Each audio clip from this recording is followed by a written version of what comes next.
Hey, in this video we're going to look at nonlinear systems of equations and then also nonlinear systems of inequalities.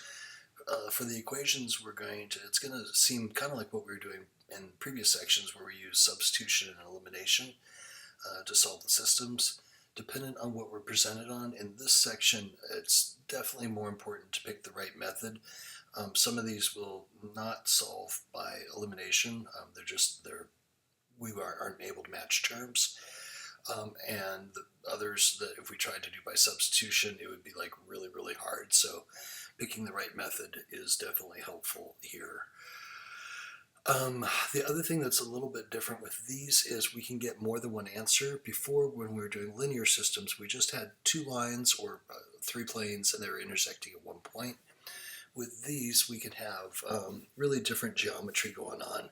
So I'll just make something up just to show why it could have more than one solution. Let's say one of my equations was of a circle and the other one was of a parabola. So if that's what the pictures look like, I would have four solutions in that case. I could have a parabola that came down and just touched right there and came back up. I could have three solutions. I could have two solutions. I could have just one solution, or I could have no solutions. So just with that geometry, I can have 0, 1, 2, 3, or 4 solutions depending on what the graphs look like. We won't be graphing these, but just sort of be aware that until you kind of do out the math, you don't really know what's going to happen in terms of the number of solutions. For this first one, it's y equals this and y equals that. So that seems like a great place to do a substitution.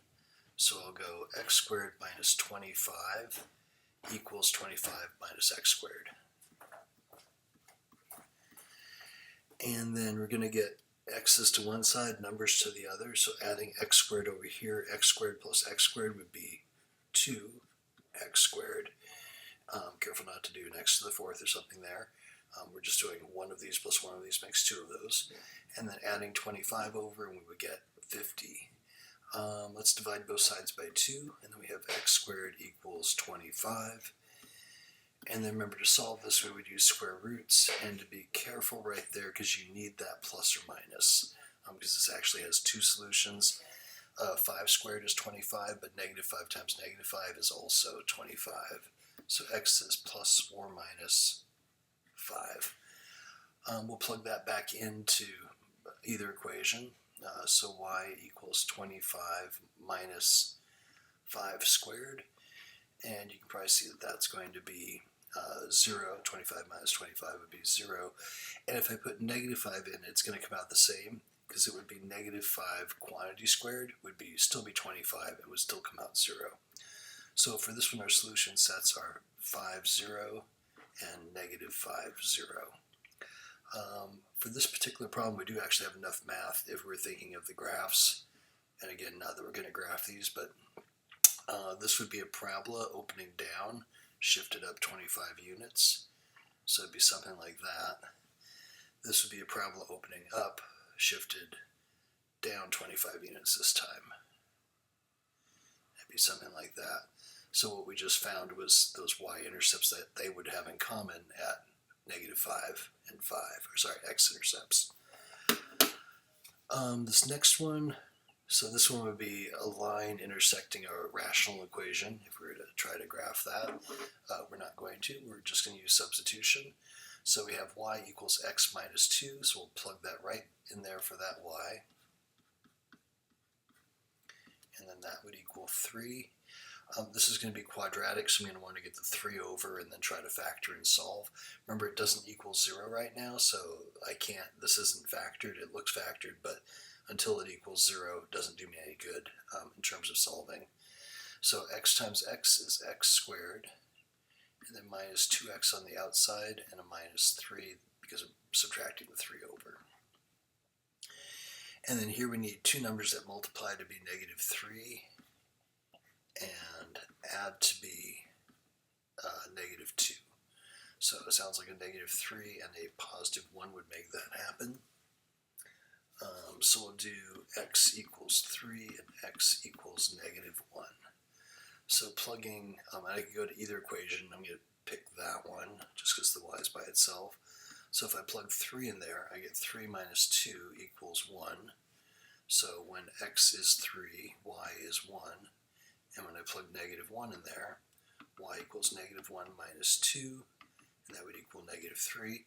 So when x is 1, y is negative 3.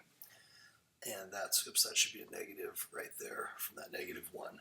So that would be our two solutions for that one.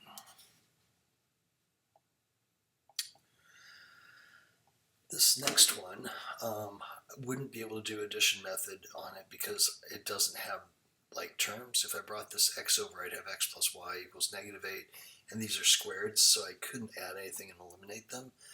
So again, this would be another case where I would want to use substitution.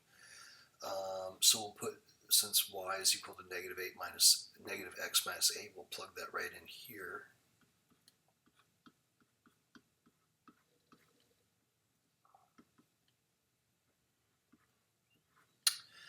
And this, if you are good at doing your a squared minus 2ab b squared in your head, you can FOIL that out.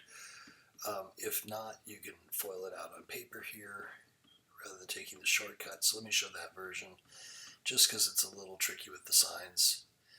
So negative x times negative x would be positive x squared. Negative x times negative 8 plus 8. On the inside, you can see I'm going to get another plus 8. And on the end, I'm going to get a plus 64. Which makes sense. Everything was negative, right? So when I multiply it together, it ends up positive. X squared, and then that's going to be plus x squared. I'll combine those to plus 16x, and then plus 64. That would equal 40, but I'm going to subtract the 40 over just to get everything on one side and start combining my terms. So from here, we'll go 1x squared plus 1x squared would be 2x squareds, 16x, and 64 minus 40 would be 24. There is a greatest common factor of 2, so let's get that out of the way. And that will make what's remaining much easier to factor. And so I'm looking for two numbers that multiply to be 12 and add to be 8. So that sounds like plus 2 and x plus 6. So I have x's of negative 2 and negative 6. Given my choices, I would probably pick that first equation to back solve in. So we'll go y equals negative of negative 2 minus 8. So that is 2 minus 8, or negative 6. So when x is negative 2, y comes out to negative 6. And then we'll put this negative 6 in here. So y equals the negative of negative 6 minus 8. So that's 6 minus 8, or negative 2. So when x is negative 6, you can kind of see there's some symmetry going on with these. This is actually a line intersecting a circle.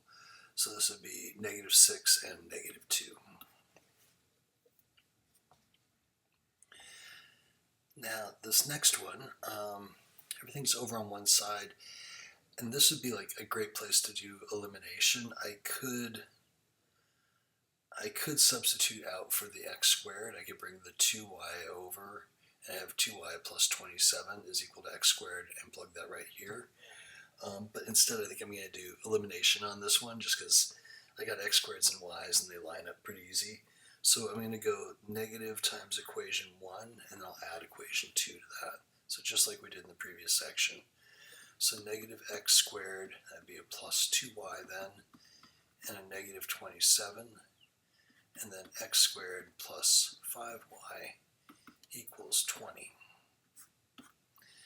So over here, x squareds drop out, and I have 7y equals negative 7. It's not a 7.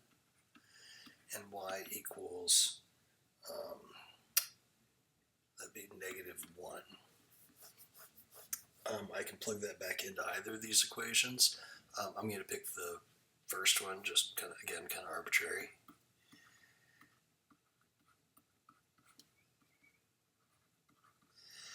And so this would be x squared plus, oops, that did not, lagged a little bit, x squared plus 2 equals 27, and then subtract the 2 over, and we're at x squared equals 25.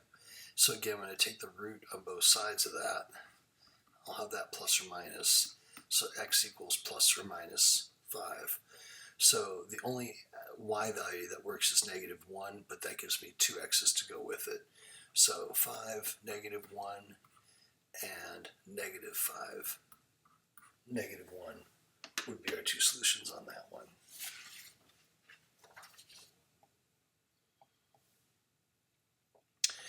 And this next one's the same thing. It's going to be another elimination. I did, you could do -2 across this one or -3 across this one. I did the -3 just because I thought the 28 was going to get a little big. So for me, I did -3 times equation 1. So it's going to be a -6x squared minus 3y squared equals -33. And equation 2, we can just leave alone. X squared plus 3y squared equals 28. So over here we'll have -5x squared, y squared's canceled, and over there equals -5. So then that means that, let's go over here, x squared dividing both sides by -5 would equal 1, and x equals plus or minus 1. So we got two x values to go back and solve for. And let's see, I put them in the first one, which makes sense because then the y squared's by itself. So we'll go 2 times 1 squared plus y squared equals 11. Equals 11. So that would be, that's just a 2. So we'll subtract 2 on both sides, and we get y squared equals 9. And then taking the root, we get y equals plus or minus 3. So when x was 1, y could be 3, or when x was 1, y could be -3. And if you look, we're going to get, when we put -1 in there, it's going to come out exactly the same because of the squared. So -1 squared would still be 1 times 2 would still be 2, and then everything's the same from there on down. So this one has 4 solutions. So we'd have -1, we could have that be 3, or when it's -1, it could come out to -3. Okay, so next up we have nonlinear systems of inequalities. And with these we have a situation where we're going to have two inequalities. When we have that, what we're going to see when we graph these is either this region satisfies the inequality, like for an x squared, just for example, or this region satisfies the inequality, and that's going to determine which direction the inequality is facing. So one's going to be less than, one's going to be greater than, depending on what we're given. So for this we have these two functions. We have a linear equation here, and we have this parabola. So what we're going to do is we're going to use the test point, and we're going to see in which of these this point 0, 1 comes out true. I'm using 0, 1 because it's easy, and it's in the shaded region. Later when we graph these ourselves, we can't use 0, 0 this time because it's on this graph, but generally that's a great one to use.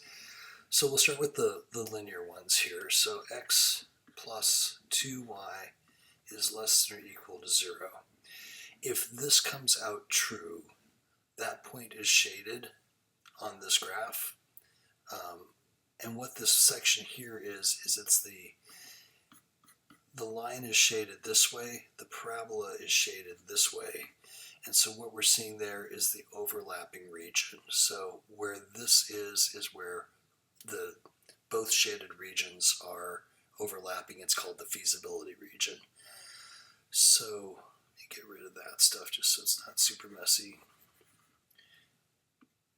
What we want is to figure out which of these equations the point 0, 1 satisfies. because the point 0, 1 is satisfied in the linear equation. So we'll just start with this one, and let's put when x is 0 and y is 1 and see if it comes out true or false. So 0 plus 2 is less than or equal to 0, so 2 is less than or equal to 0 is false. So that did not work. So that means it's going to be the other one, but let's go ahead and show it just to show it.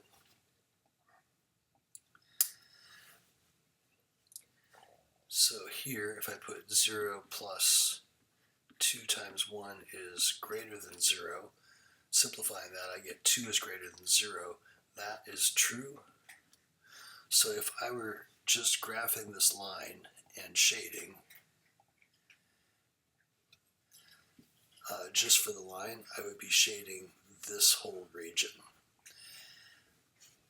So everything above the line would satisfy that second inequality, which is that one right there. So then, let's try to do the same thing with the x squared. So starting here, we'll go, and I'm going to just use the exact same point. I could use 0, 0, 2 for that one because it's not on the boundary of the parabola, but I'll just use 0, 1. So 0 is less than or equal to negative, oops, that should be 1. 1 is less than or equal to negative 0 squared plus 3. 1 is less than or equal to 3.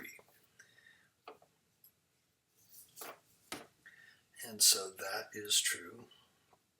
And so that means for this one, we would shade, change colors there.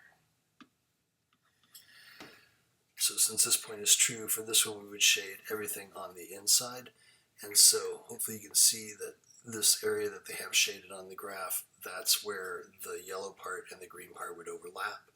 And so that's going to be our solution set. And that's what we'll be aiming for on these next ones. So for this one, we're just checking the equations and figuring out which one it would have to be. For these last couple, we're actually going to graph them ourselves and do the shading and then figure out where that feasibility region would be. Let's do these in, so we do this first one in green. Actually let me do the boundaries in black so they show up better. So this is x squared shifted down 2 units. So that's going to be right there. And then there's kind of our parabola graph.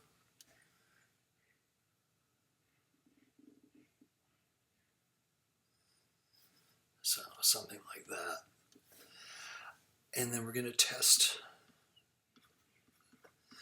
if it's available and not on the graph itself. I always use 0, 0 because it's easy. So 0 is greater than or equal to 0 squared minus 2. So 0 is greater than or equal to negative 2. So that is true. So that means, let's see, I'll do this one in yellow, that everything on the inside of that parabola would be shaded.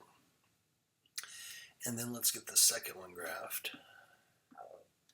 So this one does not have an equals. So when there's equals, we use a solid line when we're graphing. When there's no equals, we're going to use a dash line.